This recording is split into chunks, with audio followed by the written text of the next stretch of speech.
Bienvenidos otra vez a este espacio en donde en esta ocasión vamos a tratar el tema de la codependencia.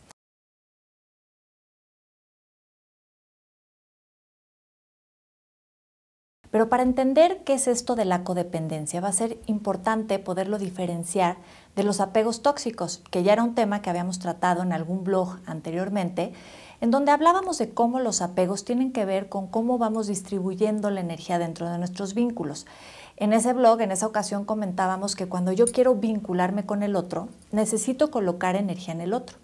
Pero cuando yo coloco mucho más energía en ti que en mí, entonces el sistema queda desequilibrado y decíamos que entonces se formaba una relación, un vínculo a partir del apego. Y cuando decíamos que el sistema estaba equilibrado, existe la misma cantidad de energía en mí que en ti, entonces ahí hablábamos de una relación que se daba a partir del desapego.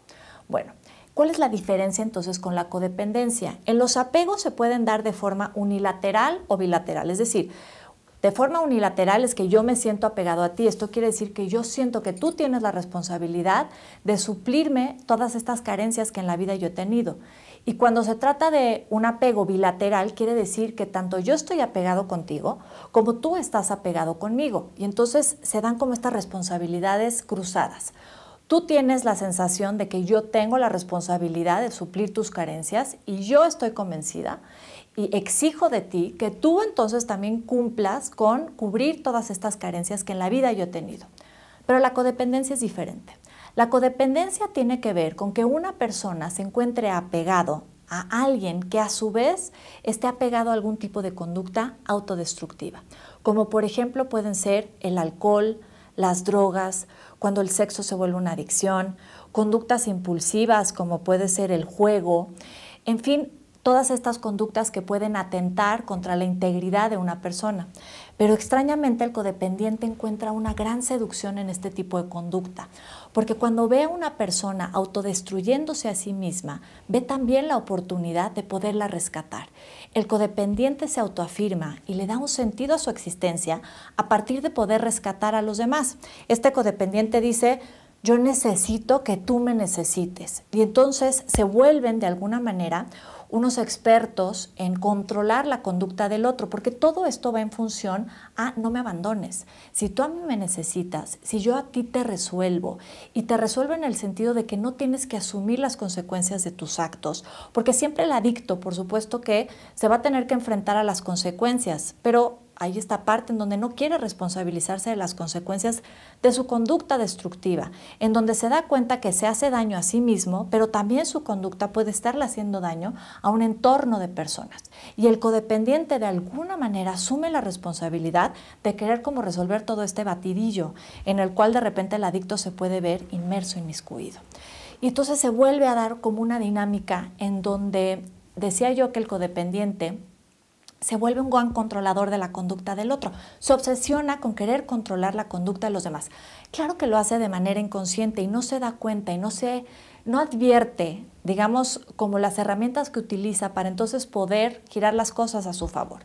De repente utiliza la manipulación o el chantaje, o de repente enfermedades psicosomáticas, o incluso la depresión, o ataques de pánico que se pueden dar dentro de este contexto, todo en función de no me vayas a dejar.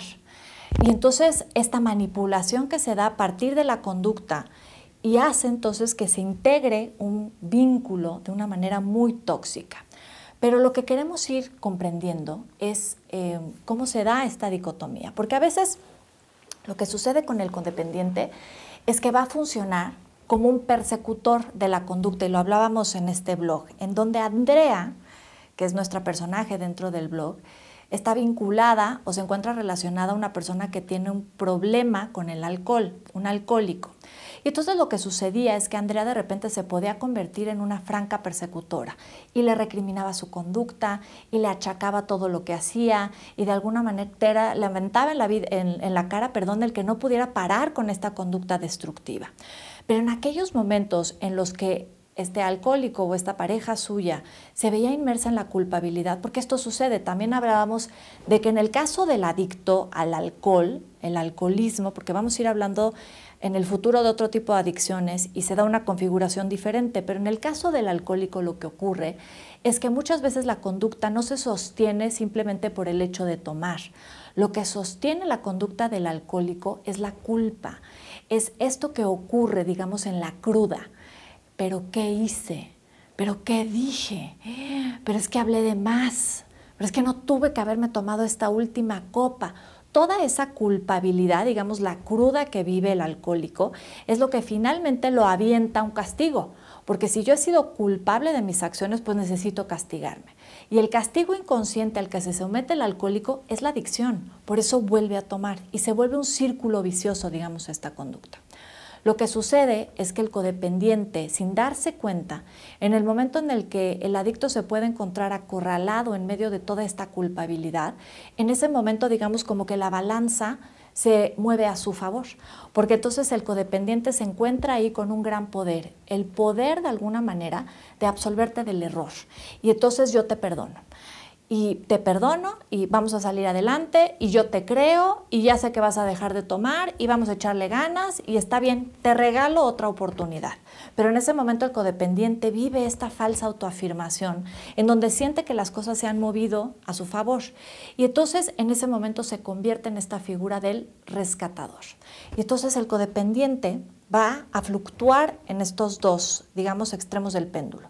En algunos momentos va a ser un franco persecutor de la conducta y en otros momentos se va a volver un rescatador.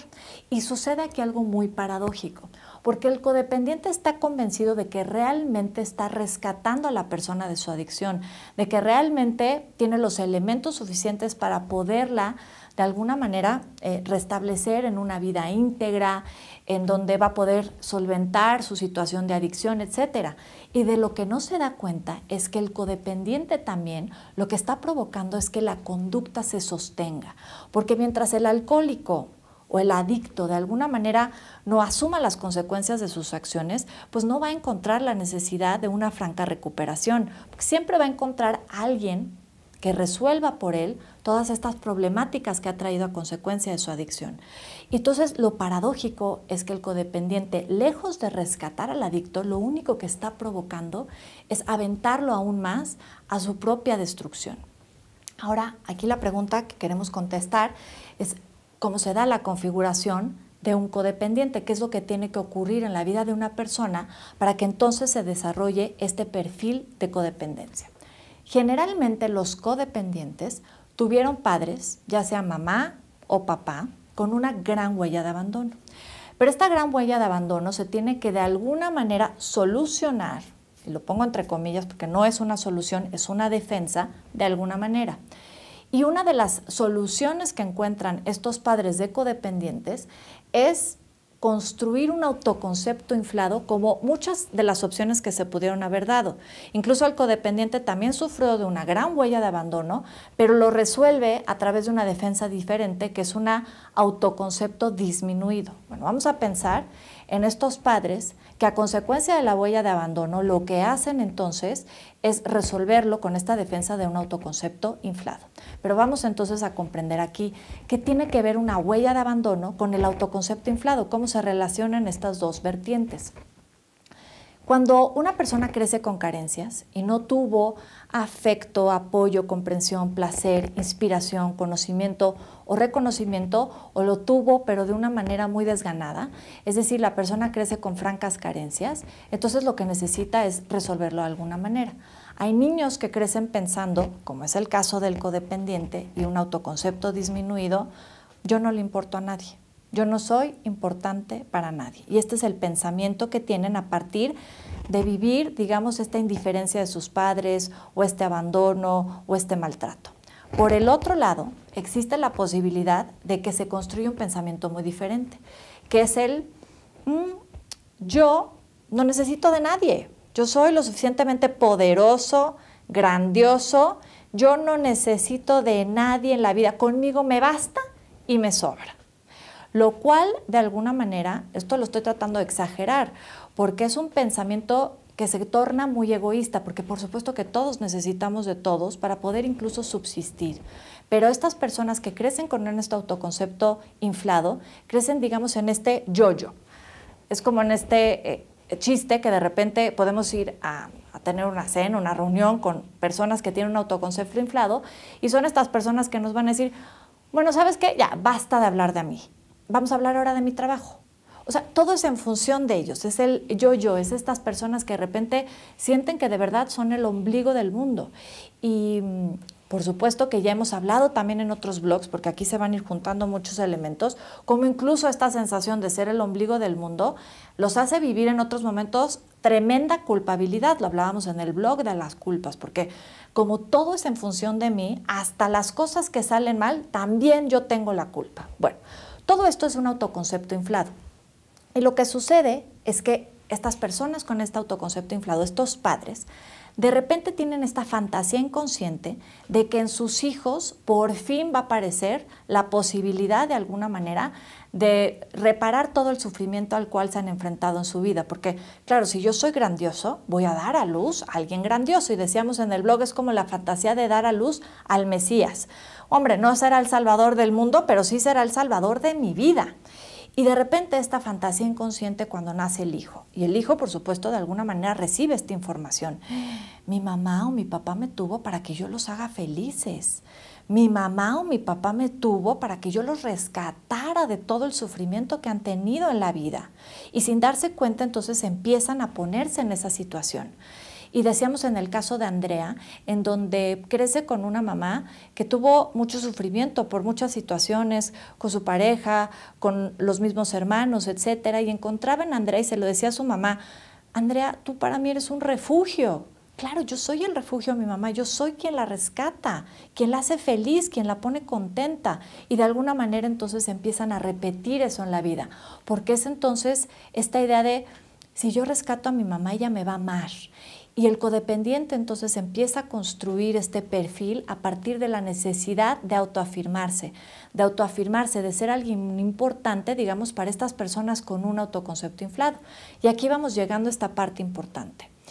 Generalmente los codependientes se van a sentir muy atraídos a este tipo de personalidades con un autoconcepto inflado y viceversa. Aquellas personalidades con una constitución, digamos, de un autoconcepto inflado, también se van a sentir muy atraídos por estos codependientes. De ahí la repetición de patrones. De ahí esta idea de, pero es que ¿por qué será que siempre me vinculo con este tipo de hombres? ¿O por qué será que siempre me vinculo con este tipo de mujeres? Porque hay una atracción a partir de nuestras propias historias y eso es lo que va integrando la repetición. Qué importante entonces detenernos a reflexionar desde dónde hemos concibido la vida, cuáles son los elementos que hemos necesitado para autoafirmarnos. Porque claro, lo que sucede es que aquella persona con un autoconcepto inflado dice, yo necesito a quien ignorar. Y el codependiente dice, yo necesito ser ignorado. Es decir, el autoconcepto inflado aprende de sus padres esta conducta de, pues si yo fui ignorado, yo sé muy bien cómo ignorar a los demás. Y eso es lo que hace en la vida, ignorarlos, no tomar en cuenta sus opiniones. Insisto, conmigo me basto y me sobra. Y por el otro lado, el codependiente también recibe lo mismo. Yo también fui ignorado. Me acomoda muy bien ser ignorado. Me acomoda no dar lata, me acomoda pasar desapercibida y ese es el lugar en el cual me coloco una y otra vez. Y entonces, sin darse cuenta, se colocan inconscientemente en esta repetición de patrones. Lo que queremos, insisto entonces, es la reparación, el que se puedan empezar a romper estas codependencias entre las personas. ¿A qué vamos? ¿A qué aspiramos? A la interdependencia. La interdependencia tiene que ver con esta otra situación. Todos en algún momento de la vida hemos necesitado ayuda para resolver algo. Pedir ayuda y recibirla es algo totalmente natural, incluso necesitamos aprender a hacerlo. Pero es muy diferente pedir esta ayuda y recibirla a exigirle al otro a que se responsabilice de mi vida. Yo necesito de tu apoyo, de tu escucha, de tu comprensión, pero me queda clarísimo que la responsabilidad de resolver mi vida es mía. Esa es la interdependencia, en donde podemos buscar estos vínculos de compromiso, en donde yo sé que me puedo sentir escuchado, atendido, apoyado por ti, pero sin embargo no pierdo mi independencia, mi individualidad, porque sé perfectamente bien que a lo único que le corresponde poder resolver las carencias de mi existencia es a mí mismo. Yo espero que este blog te permita reflexionar sobre todo esto, que te des cuenta que cuando muere la esclavitud en la codependencia es cuando entonces surge la verdadera posibilidad de construir vínculos genuinos, que en estas codependencias te des cuenta de que probablemente existe mucho más autonomía de la que tú te puedes imaginar y que además no merece la pena que cargues responsabilidades que no te corresponden. Por ejemplo, no quisiera irme sin también hablar sobre esto, porque la sobreprotección lo vemos mucho de repente en estas madres que han pasado muchísimo sufrimiento teniendo que atender a tal vez hijos que por una u otra razón han encontrado en algún tipo de adicción una salida, una manera de resolver su vida. Pero a veces entiendo esto, ¿no? Es decir, la madre, pues en este afán de querer resolverle la vida a sus hijos, de no quererlos ver destruirse, es bien importante que nos detengamos, porque esto es difícil verlo, pero decir, ¿qué tanto me estoy también protegiendo a mí misma? Porque si mi hijo sufre, quiere decir que yo también voy a sufrir. Y si lo sobreprotejo, entonces eso implica que yo de alguna manera también me cubro del dolor que me puede provocar ver a un hijo destruirse. Pero cuando en el fondo descubrimos que lo único que estamos haciendo con nuestra sobreprotección o nuestra codependencia es llevar a nuestro hijo a un túnel mucho más profundo del que en realidad podría ser, es que entonces nos podemos replantear una reparación en función de todos, porque lo que queremos es no hacernos daño a nosotros mismos y tampoco hacérselos a los demás. Y hay veces que estas conductas pueden parecer que van en una dirección, cuando decíamos, paradójicamente van en la dirección opuesta.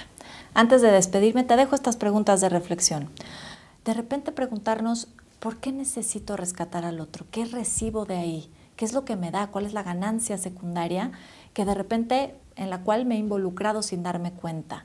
¿Qué te ha dado esta conducta en tu vida? ¿Te ha funcionado? Espero que podamos vernos en nuestro próximo blog. Muchísimas gracias.